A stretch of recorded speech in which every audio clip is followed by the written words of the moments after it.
Hey everybody, it's Master Gallengeist here, bringing you my review for Spider-Man Into the Spider-Verse. And I really enjoyed this movie. I think they did a good job of exploring what it means to be Spider-Man and being able to balance it out with a pretty big cast of spider people throughout. The only things that kind of threw me off in certain respects were mainly the design choice for one character in particular, and at some points, I don't know if it was. I saw it in 2D, but it almost felt like in certain instances when I was watching it that certain like 3D effects were kind of going on or attempted in the background. It just threw me off on certain things where it looked like there were like triple after images for certain things. But I doesn't really take over my overall enjoyment of the film because I really loved how beautifully animated it was and it looked like a moving comic book. And I loved how they did that with certain things going throughout. But we get into it and we see that Miles is getting ready. He evidently goes to a school where you like live in the dorm, but you can like go home on weekends, which was kind of interesting. And he kind of misses his friend from his other school, but this is an opportunity for him to have a better life. And he is kind of like fighting his dad for it, and also, of course, fighting his dad with like the graffiti that he puts around. Now, granted, I don't think his intention is to debase things, but just to express himself with like his artwork. It's an interesting little thing that like goes on, but he gets in there, he's like going through all of his school stuff. In one case, he intentionally fails a true false thing, and the teacher even called him on his bullshit, being like, even if a blind person took this, they would probably get a 50. You have to try to fail it, and still, and like sends him off to like do an essay about like expectations of himself. But he also gets introduced to this other new student as they're like having a film during a class which shows this whole thing about like multiverse and quantum mechanics and all that. I'm like, oh, that's probably gonna go in something somewhere and all that. And that was pretty cool. So he goes through all that. He goes to his Uncle Aaron's and is like trying to talk to him about everything, how he's kind of interested in this girl, and he tries to give him the tips on how to kind of like get her interested, putting your hand on your shoulder and being like, hey, and it's like, okay, how is this gonna go wrong? Because it's a teenage Spider-Man movie. Of course it's going to go wrong. We get to that later, but how epically it goes wrong is pretty good. But his uncle takes him to a spot in the subway to do his graffiti and all that. And it's pretty kind of cool. We see him doing all this stuff. And then we see this spider kind of acting really funny. And I understand it's more the kind of like radioactive spider, but it's acting kind of weird as well. It bites Miles and then he like flicks it away, and it's just kind of funny how you expect this giant pain moment, but he just flicks it away and like, okay. We see him go to sleep, and then having to deal with the effects. His clothes don't completely fit right. He's sticking to kind of stuff. He talks to the new girl, and she calls her name or something like Gwanda, and he tries the shoulder move but gets stuck in her hair, and they keep like messing around, and it's eventually they had to like cut his hand off of her hair, leaving this handprint there. It's like, that sucks. So he's then trying to figure out what's going on. He's like, okay, the spider bit me. I can do all these kind of weird things.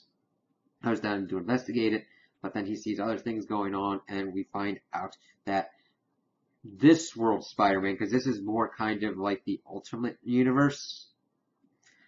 This Spider-Man's been operating for about like 10 years, and I kind of like how we get each one's origin story going throughout. But he's fighting the Green Goblin, which is very more of the Ultimate version, which is kind of cool to see. And this like collider thing, he's trying to stop what's going on. Miles gets kind of like pulled into it, and like my favorite part of the movie, now granted there's a lot of cool parts throughout, is when this Peter Parker, this Spider-Man meets him, oh, you're like me. And he instantly goes into kind of a mentor mode, kind of just like calming situation, just this Peters knows what's up, and he's got that confidence and that ability to go through with what's going on. He's like, okay, listen, I'm going to go try and stop this thing, and then we'll figure out what to do later.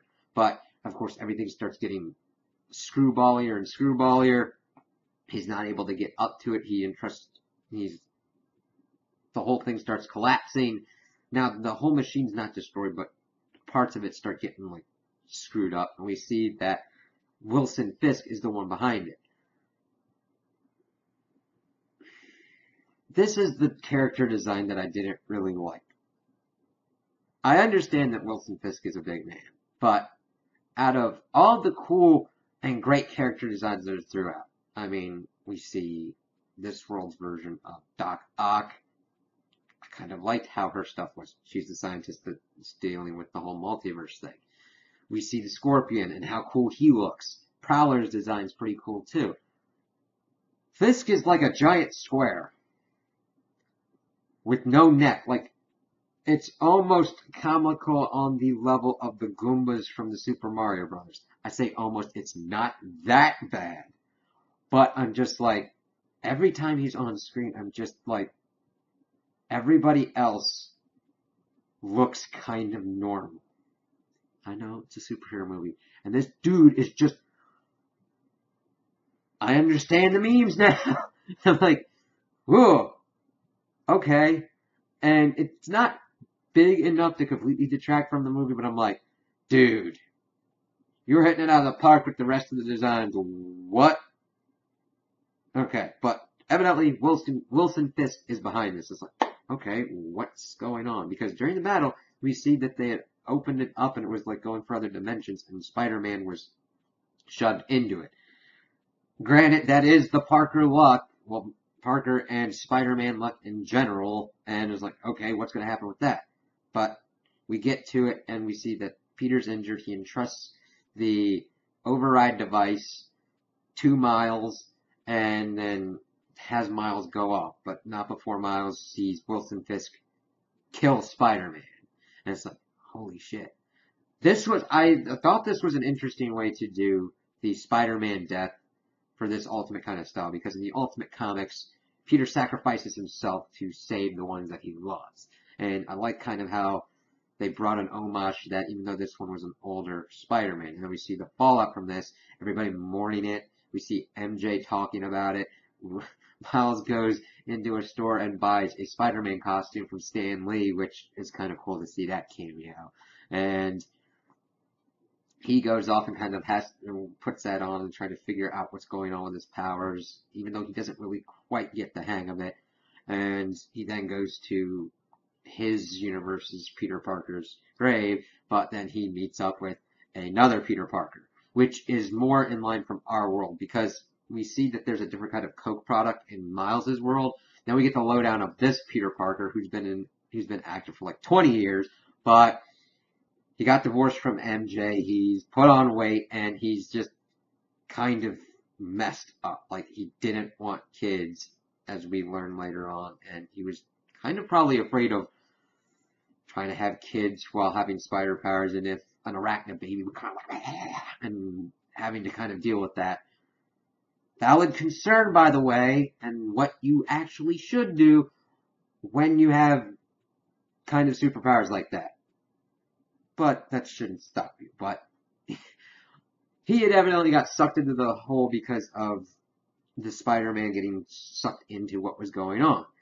They kind of like get up together, and he's like, okay, give me the goober and let me do this thing, and I'll stop this whole shenanigans process. And we're going through it, and he's like, oh, God, this is damaged, because he was trying to do his spider power, testing out his spider powers, and broke it. And of course, he's like, fine, I will teach you. Miles pretty much guilts him into doing it, and they take a bus to go up to the alchemic's lab, and he's like, okay, lays out this whole plan of what he's doing, that he's going to get a bagel as well, and it's like, alright, he goes in, but of course, Fisk is coming up. They get in, and that's of course where we learn that Doc Ock is the one that's behind it. We see her use her kind of different, and they're not the typical kind of metal arms, but they're kind of pretty cool, kind of inflatable, malleable kind of things. And we see them getting throughout the whole facility. They got the computer to try and get back so that they can take the information they need, and they get off, and that's of course where they meet up with Spider-Gwen, which is the classmate that Miles had the handprint in the hair, and we get her whole spiel, and they go off to try and figure out what to do. Because she got sucked in as well. And we learn that Wilson Fisk is trying to jack his wife and son from another universe because they died in this one. Because they saw Fisk in a compromised position with Spider-Man, pretty much attempting to take him out, and they thought of him as a monster. They tried to drive away and got involved in a car accident and died. And he, of course, blames Spider-Man for that. I'm like, you were more on that. I mean, yeah. It's your kind of fault. He still doesn't learn that throughout the whole thing. A kind of good central message of this is like learning from your mistakes and trying to move past them. Miles does that tremendously throughout this movie. So does pretty much our Peter Parker. And all of the rest of them. But Fisk doesn't learn that. Because later on, he still kind of gets caught in the same kind of trap.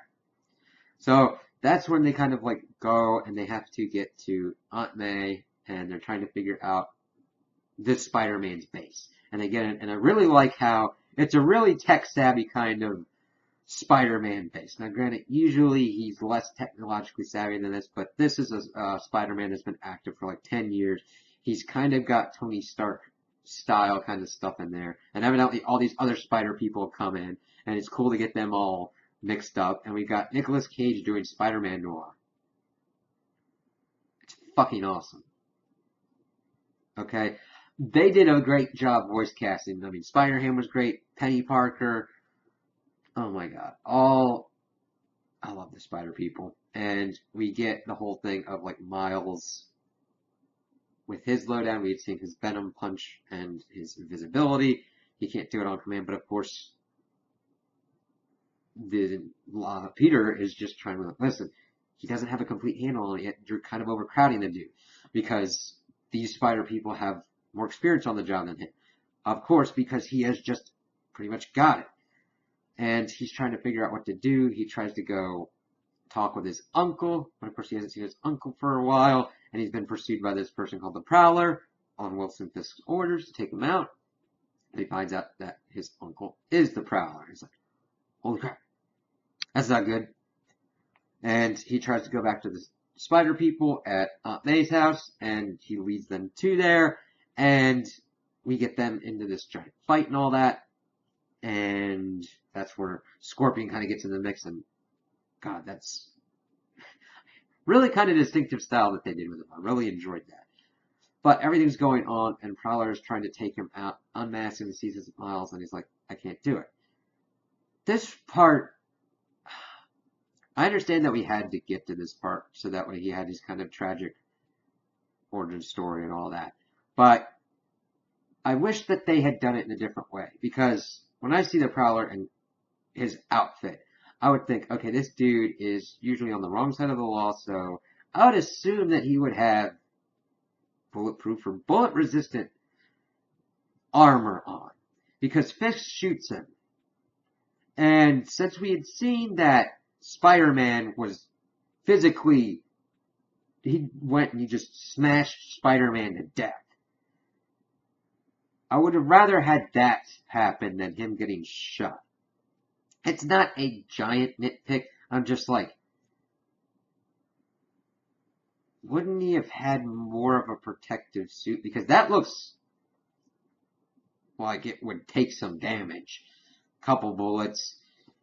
I don't know, maybe an impaling goblin glider would have been more also along the lines of acceptable.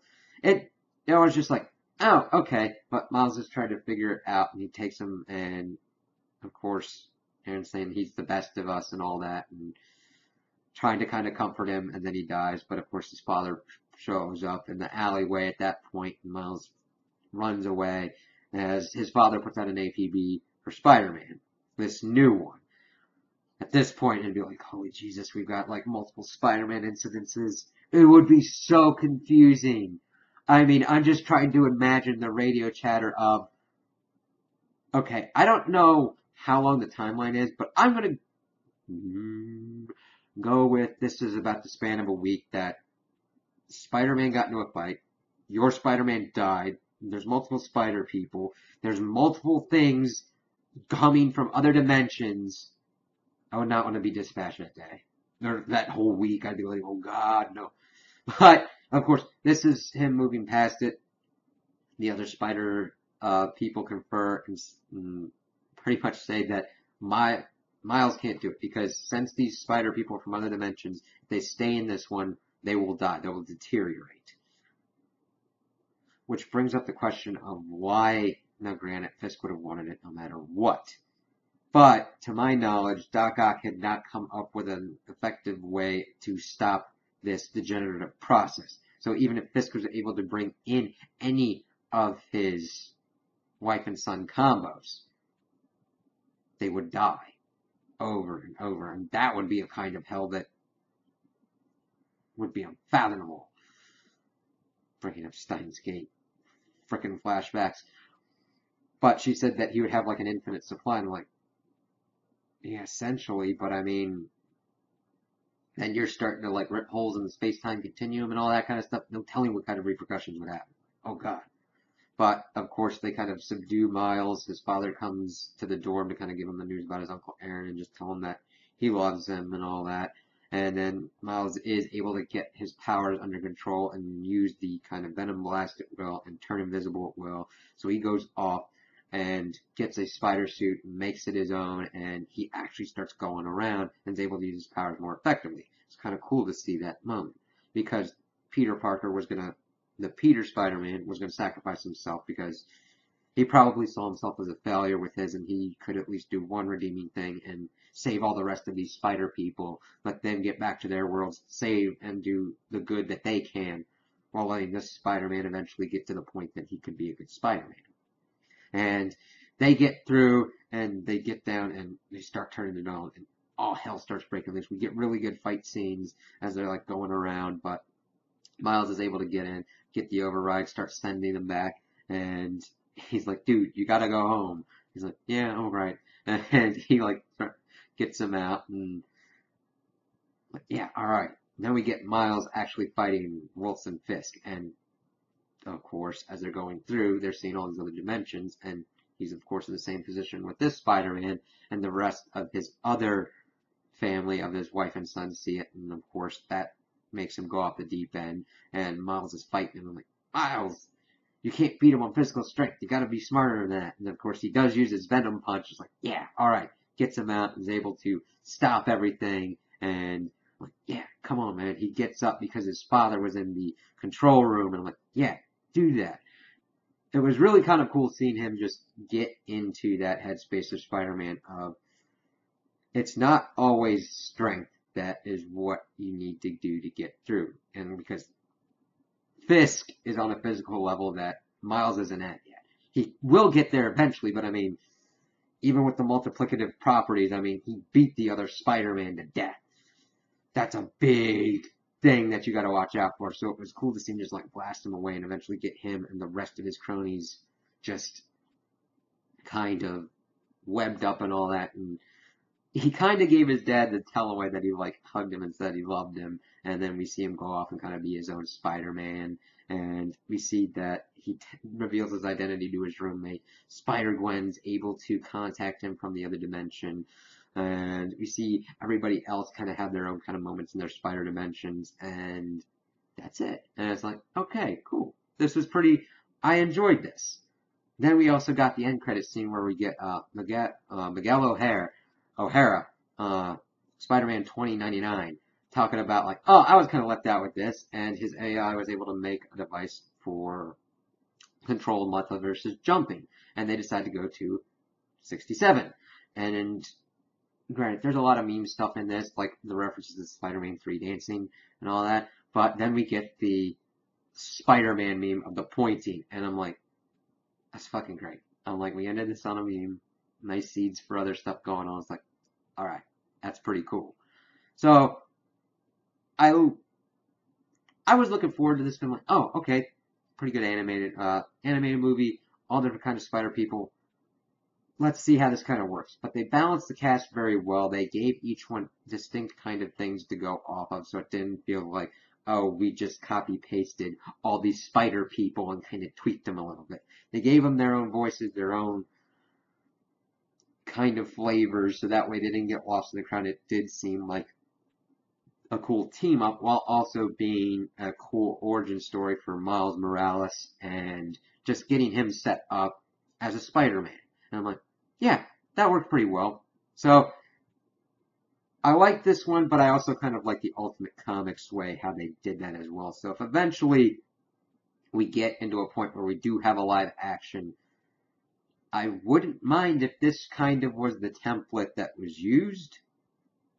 Now, granted, I understand that would essentially be a Spider-Man Avengers level event with that many spider people, but it would be pretty kind of cool. If done right, kind of like this. So, either way, I think this was a pretty good movie, and a lot of people can enjoy it. Older fans, younger fans, and just anyone who is just into kind of a cool kind of action-y movie. Now, it comes in at about like an hour, 40 minutes. It could have been a little bit shorter, because there could have been some spots where it could have just been either shortened or kind of condensed a little bit. But overall, I think that they did a pretty good job of making sure that everybody kind of fit and flowed into the film. So those are my opinions on the movie. Tell me what you guys think in the comments below. If you liked it, if you didn't like it, if you agree with me, if you disagree with me. Also like and subscribe, and I hope you have a good day.